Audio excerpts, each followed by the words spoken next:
9,67,00,000 ரூபாய் மதிப்பிலான செயற்கை புல்வெளி தளத்துடன் கூடிய ஹாக்கி மைதானம் மாண்புமிகு தமிழ்நாட்டினுடைய ஒப்பற்ற முதலமைச்சர் தளபதி அவருடைய ஆணைக்கிணங்க விரைவில் பணிகள் தொடங்கப்பட உள்ளன.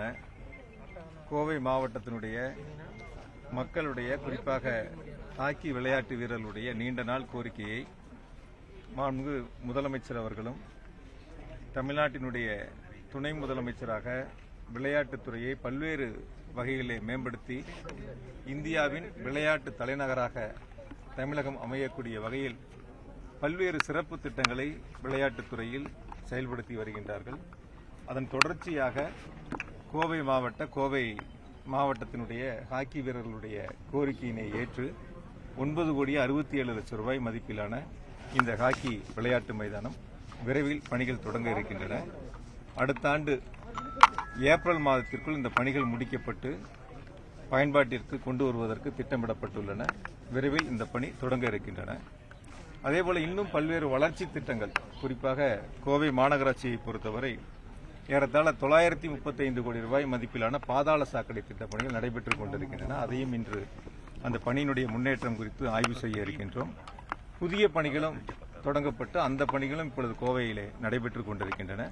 எனவே கோவையினுடைய வளர்ச்சி என்பது மாண்புமிகு முதலமைச்சர்கள் நீங்களே பார்த்தீங்க. கடந்த முறை கோவைக்கு வருகின்ற பொழுது கோவை மாநகராட்சியினுடைய பகுதிகளில் சாலை அமைப்பதற்காக 200 கோடி ரூபாய் சிறப்பு நிதிகளை மாண்புமிகு முதலமைச்சர் அவர்கள் ஒதுக்கி உத்தரவுகளை வழங்கியிருக்கின்றார்கள். அதற்கான சாலை அமைக்கக்கூடிய சாலைகளுடைய பட்டியல் இப்பொழுது தயார் செய்யப்பட்டு விரைவில் அரசனுடைய ஒப்புதலை பெற்று அந்த பணிகளும் தொடங்க இருக்கின்றன. பாதாள சாக்கடை திட்ட பணிகள் டென்டேட்டிவா எப்ப முடியும்னு பார்க்கலாம் சார். ஏன்னா அந்த திட்டத்தினாலதான் சாலைகள் போடப்படாமல் இருக்குதுங்கிற ஒரு கருத்து இருக்கு. ஏற்கனவே தொடங்கப்பட்ட பாதாள சாக்கடை திட்ட பணிகள் விரைவாக முடிக்க வேண்டும் என்று கோவை வருகின்ற பொழுது மாண்புமிகு முதலமைச்சர் அவர்களே துறையினுடைய அதிகாரிகளை அழைத்து ஆய்வுக் கூட்டங்களை நடத்தி பணிகளை விரைவுபடுத்த வேண்டும் என்று உத்தரவுகளை வழங்கியிருக்கின்றார்கள். போர்க்கால அடிப்படையில் அந்த பணிகள் மேற்கொள்ளப்பட்டு வருகின்றன. சாலையினுடைய பணிகளுக்கு ஒப்புதல் பெறுவதற்கு முன்பாகவே அந்த பணிகள் விரைவாக முடிக்கப்படும். ஆய்வு பணிகள் செய்யக்கூடிய இடங்கள்ல மட்டும்தான் இந்த 9 கோடி மொத்தம் இதுக்கு டெண்டர் கொடுத்தாச்சு, ஒர்க்காடெல்லாம் கொடுத்துட்டாங்க. இனி பணி தொடங்கி ஏப்ரல் மாசத்துக்குள்ள முடியும்.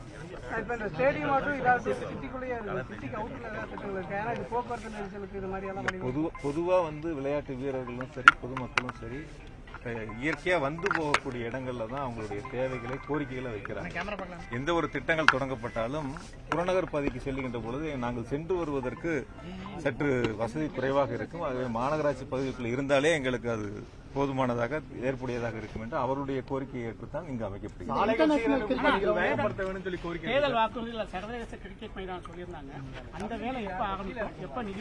ஏற்கனவே கோவை வருகின்றவர்களும் மாண்புமிகு முதலமைச்சர் அவர்களே மிக தெளிவாக அதை சுட்டிக்காட்டி இருக்கின்றார்கள். விரைவில் அதற்கான பணிகள் தொடங்க இருக்கின்றன. சாலை பணிகள் சீரமைப்பு இனி வேகப்படுத்தல அப்படின்னு சொல்லி பொதுமக்கள் குறிப்பா குனியமுத்தூர் போன்ற பகுதிகளில் சாலைகள் சீரமைப்படவே இல்லை. இது அரசியலுக்காக சொல்லல. இப்போ போன 5 வருஷத்துக்கு முன்னாடி ரோடு போட்டிருந்தாங்கன்னு வச்சுங்களேன், ஒரு ரோட்டினுடைய ஆயுள் காலம் எவ்வளவு? 5 வருஷம். 5 வருஷம் தானே. ஒரு ரோடு போட்டா அடுத்த 5 வருஷத்துக்கு போட முடியாது. இப்போ போன ஆட்சியில ரோடு போட்டிருந்தா 5 வருஷத்துக்கு போட முடியாதுல்ல. இப்போ போன ஆட்சியில போடாதனாலதான் இப்ப போடணும்னு சொல்லி கோரிக்கை வைக்கிறாங்க. அது மாண்புமிகு முதலமைச்சர்கள் தொடர்ந்து நிறைவேற்றிட்டு இருக்காங்க. வார்டு வாரியா பணிகள் கணக்கெடுக்கப்பட்டு நடைபெற்றுக் கொண்டிருக்கின்றன. பாதாள சாக்கடை நடக்கிற இடங்கள்ல மட்டும் சாலை பணிகள் ஆரம்பிக்கப்படல. பாதாள சாக்கடை முடிஞ்சவுடன் அந்த பணிகள் தொடங்கப்படும். குறிப்பா அந்த குனியமுத்தூர் சாலை கிட்டத்தட்ட 1.5 வருஷமா அதே நிலையில தான் இருக்கு. முடிச்சிருவோம். 200 கோடி ரூபாய் இப்ப நிதி வருது. ஏற்கனவே மாண்புமிகு முதலமைச்சர்கள் 200 கோடி ரூபாய் சிறப்பு நிதிகளை கொடுத்திருந்தார்கள். இன்னும் தேவை ஏற்பட்டாலும் மாண்புமிகு முதலமைச்சருடைய கவனத்திற்கு எடுத்து சென்று அதற்கான நிதிகளையும் பெற்று மாவட்ட நிர்வாகத்தின் சார்பில் நிச்சயமாக அனைத்து சாலைகளும் புதுப்பிக்கப்படும். மின்மாற்றி வாங்குறதுல 440 கோடி ரூபாய் மின்மாற்றி வாங்குறதுல 440 கோடி ரூபாய் நடந்ததா இப்போ அறப்போர் இயக்கம்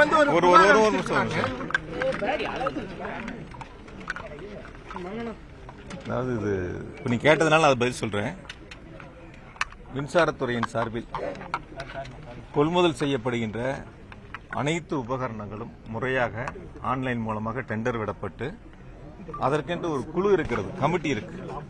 அந்த கமிட்டி தான் விலைப்பட்டியலை நிர்ணயம் செய்து இந்த விலை ஏற்றுக்கொள்ளக்கூடியதா என்பதை தீர்மானித்து அதற்கான உத்தரவுகளை வழங்குகின்றார்கள். எனவே கடந்த காலங்களில் என்ன நடைமுறைகள் பின்பற்றப்பட்டதோ அதே நடைமுறை தான் இப்பொழுது பின்பற்றப்படுகிறது. இதில் எந்த விதமான தலையீடுகளும் இல்லை, இருக்காது. ஏன்னா அப்படி தலையீடு இருக்க முடியாது. எல்லாமே ஆன்லைன் டெண்டர், முழுக்க ஆன்லைன் டெண்டர். நிறைய பேர் அதில் கலந்துக்கிறாங்க. யார் எல்லோன் கோட் பண்றாங்களோ அவங்களுக்கான உத்தரவுகளை கொடுப்பதற்கு தான் அந்த கமிட்டி இருக்கு. அது உயர் அதிகாரிகள் கொண்ட கமிட்டி. அதனால இதுல எந்த விதமான தவறுகளும் நடைபெறவில்லை. குறிப்பா நீங்க இப்ப நீங்க சோசியல் மீடியாவா இருக்கட்டும், சில வார பத்திரிகைகளா இருக்கட்டும், அவங்களுக்கு செய்தி இல்ல. அதனால அந்த பத்திரிகைலாம் விற்கணும்னா யாரோட செய்தியை போட்டா விரைவா அந்த பத்திரிகை விற்பனையாகும் அப்படிங்கிற ஒரு குறுகிய மனப்பான்மையோடு அந்த செய்தி வெளியிடப்பட்டிருக்கிறது. எனவே அதில் எந்தவித தவறுகளும் நடக்கவில்லை. இதற்கு முன்னர் என்ன நடைமுறைகள் கடைபிடிக்கப்பட்டதோ அதே நடைமுறை தான் கடைபிடிக்கப்பட்டு தொடர்ந்து செயல்பட்டுக் கொண்டிருக்கிறது.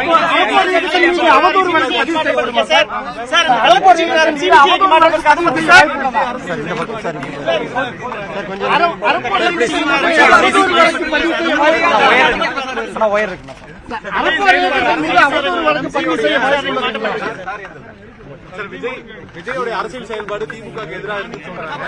திமுக ஏதாச்சும் இடையூறாக சில பேர் இப்ப கலெக்டர் சார் இருக்காரு, மாநகராட்சியினுடைய ஆணையர் இருக்காங்க. அரசு சார்ந்த கேள்விகளை கேட்டீங்கன்னா முன் வச்சீங்கன்னா அது பதில் சொல்ல வசதியா இருக்கும். ஒரு உங்களுக்கு என்னன்னு கேட்டீங்கன்னா, என்ன ஒரு வாக்கு வங்கி இருக்குன்னே தெரியாம இருக்கக்கூடிய சூழல்ல நீங்களாவது செய்திகளை உங்களுக்கு ஒரு செய்தி வேணுங்கிறதுக்காக பொதுவா சொல்றேன். யாரையும் நான் குறைச்சு மதிப்பிடல, யாரையும் நான் குறைவா சொல்லல. அரசு நிகழ்ச்சி இது. பொதுவா நீங்க என்ன ஒரு பழக்கம் வச்சுங்கன்னா, அரசியல் சார்ந்த நான் கட்சி மீட்டிங் போடும்போது கட்சி சார்ந்த கேள்வி விளக்க முன்வைங்க. அரசு நிகழ்ச்சிக்கு வரும்போது அரசு அதிகாரிகள், மாவட்ட ஆட்சியர், மாநகராட்சியினுடைய ஆணையர், அதிகாரிகள் எல்லாம் இருக்கும்போது அந்த இடங்களில் அரசியல் கேள்வி கேட்பதை தவிர்க்க வேண்டும்.